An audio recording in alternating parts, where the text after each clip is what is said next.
Hello guys, मेरा नाम अभिषेक है और आप सबका स्वागत है मेरे चैनल वर्ड ऑफ स्टोरीज में। एक बार फिर से आज मैं लेके आया हूँ आपके लिए एक और नई कहानी। जैसा कि आप सब लोगों को पता है कि स्कूल जो होता है एक मंदिर की तरह होता है और स्कूल हमारे लिए एक सेकंड होम होता है। हम स्कूल में काफ़ी सेफ फील करते हैं। तो आज की जो हमारी कहानी होने वाली है वो स्कूल से ही रिलेटेड है।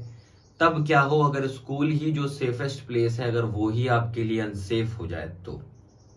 इस क्वेश्चन मार्क के साथ मैं ये वीडियो स्टार्ट करता हूँ। वीडियो स्टार्ट करने से पहले अगर आपने वीडियो को लाइक नहीं किया तो वीडियो को लाइक करें, चैनल को सब्सक्राइब करें, बेल आइकन जरूर दबाएं, अपने भाई को इंस्टाग्राम पे फॉलो कर लें। मैं मिलता हूँ आपसे इससे आगे वीडियो में। तो चलिए वीडियो को शुरू करते हैं। तो ये कहानी है निशा के बारे में, जो कि एक 15 साल की लड़की है और वो एक स्कूल में पढ़ा करती है। तो उसके स्कूल में डांस कॉम्पिटिशन्स की तैयारी चल रही थी और उसने पार्टिसिपेट किया हुआ था डांस कंपटीशन में। वो और उसके दो दोस्त रमन और पॉल, वो तीनों डांस प्रैक्टिस के लिए स्कूल खत्म होने के बाद भी रिहर्सल्स किया करते थे। तो एक दिन की बात है, वो लोग रिहर्सल कर रहे थे। पॉल डांस करते करते उसका बैलेंस बिगड़ा और उसका पैर मुड़ गया था और वो नीचे गिर गया था।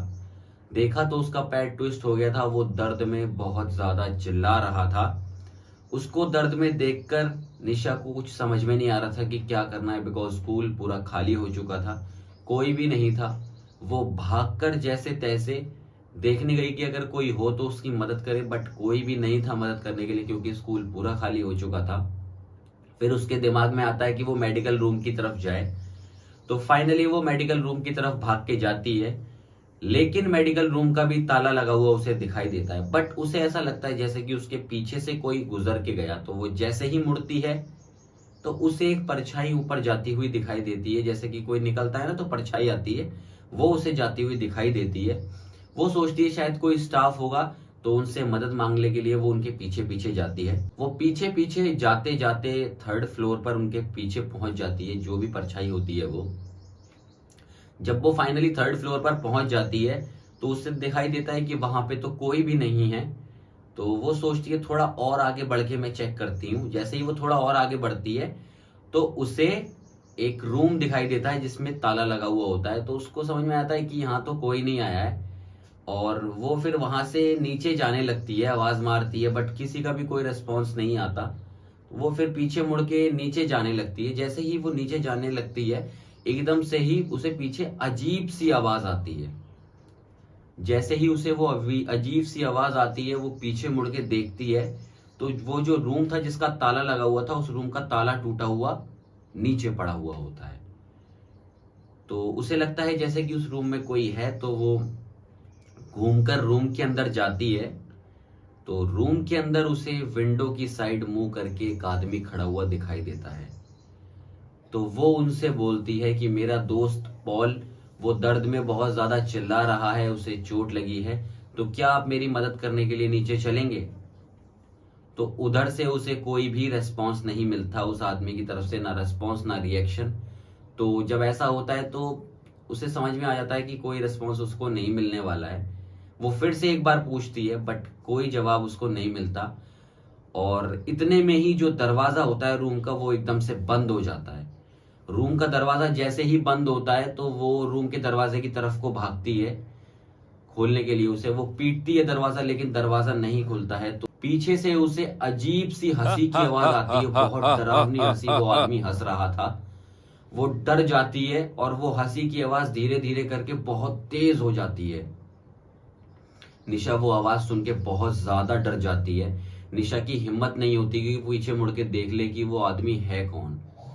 निशा दरवाजा पीटे जा रही है, खोलो खोलो खोलो खोलो खोलो, लेकिन कोई भी वो दरवाजा नहीं खोलता, बिकॉज स्कूल में कोई होता ही नहीं है।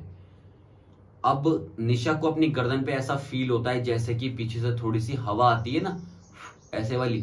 तो वो हवा उसको महसूस होती है। वो जैसे ही मुड़ती है उसका दिल दहल जाता है। वो जो आदमी था वो बिल्कुल उसके सामने खड़ा था, विंडो पे जो खड़ा था वो बिल्कुल उसके सामने आके खड़ा हो गया था। निशा की बोलती बंद हो जाती है। उसकी शक्ल इतनी डरावनी थी, बहुत ज्यादा। उसे देखकर निशा बहुत ज्यादा डर गई थी और वो निशा की तरफ बहुत हल्की सी स्माइल दे रहा था। उसकी स्माइल इतनी ज्यादा डरावनी थी निशा उसे देखकर बहुत डर गई थी। निशा फिर भी दरवाजा पीटने की प्रयास कर रही थी, लेकिन नहीं, उसने उसका हाथ पकड़ लिया निशा का और निशा को अपनी तरफ खींचने लगा। वो इतना ज्यादा डरावना था कि निशा की चीख निकल गई। वो चीख निकल गई और वो रोती रही, बहुत ज्यादा रोना छूट गया उसका। जब वो चीख रही थी तो उस आदमी ने निशा के मुंह पर हाथ रख लिया और निशा के साथ बदसलूकी करनी शुरू कर दी।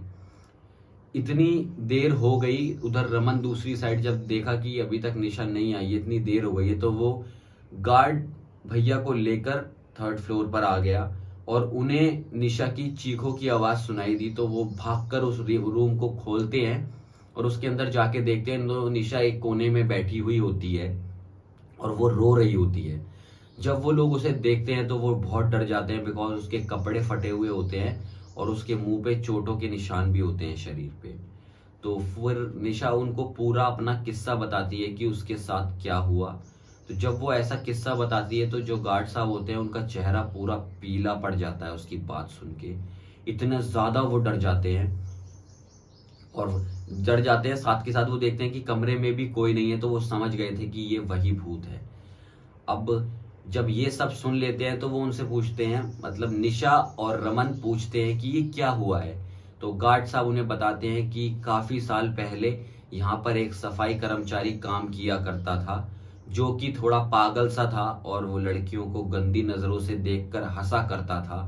ऐसा ही वो करता रहता था। तो एक दिन उसने इसी बदतमीजी के चलते एक लड़की के साथ बदसलूकी कर दी थी और उस लड़की ने प्रिंसिपल से उसकी शिकायत की थी। तो प्रिंसिपल ने उसे उसी दिन स्कूल से बाहर निकाल दिया था। उसी के एक हफ्ते बाद वो जो आदमी था वो हमारे 3rd फ्लोर पे जो कमरा है उसमें जाके उसने खुद को मार लिया था। जब उसने खुद को मार लिया था तो किसी को भी नहीं पता था कि वो मर चुका है, उस रूम में पड़ा हुआ है। 1-1.5 हफ्ते बाद लोगों को पता चला कि वो मर गया और उसकी लाश जो है बहुत ही ज्यादा डरावनी कंडीशन में पाई गई थी। तभी से वो आदमी जो है इस 3rd फ्लोर के रूम में उसकी आत्मा भटक रही है। इसीलिए यहाँ पर आने के लिए लोगों को मना किया गया है कि कोई यहाँ पर ना आए। जब निशा ने वो पूरी कहानी सुनी तो निशा और ज्यादा डर गई। कुछ दिनों तक निशा स्कूल नहीं आई, इवन काफी महीने तक निशा स्कूल नहीं आई और 6-7 महीने बाद निशा ने अपना स्कूल ही बदल दिया न्यू सेशन के लिए और फिर वो न्यू स्कूल में जाने लगी। लेकिन आज भी निशा उस आदमी की हंसी को नहीं भुला पाई है। इतनी डरावनी हंसी थी, निशा उसको कभी भी नहीं भुला पाएगी। तो यही थी हमारी कहानी आज की। अगर ये वीडियो आपको अच्छी लगी है तो वीडियो को लाइक करना, चैनल को सब्सक्राइब करना, बेल आइकन जरूर दबाना, अपने भाई को इंस्टाग्राम पे फॉलो कर लेना, यहाँ पर मेंशन है मेरा इंस्टाग्राम। मैं मिलता हूँ आपसे इससे नेक्स्ट वीडियो में कल। तब तक के लिए खुश रहें, हंसते रहें, मस्त रहें और अपने भाई की वीडियो देखते रहें। Bye bye.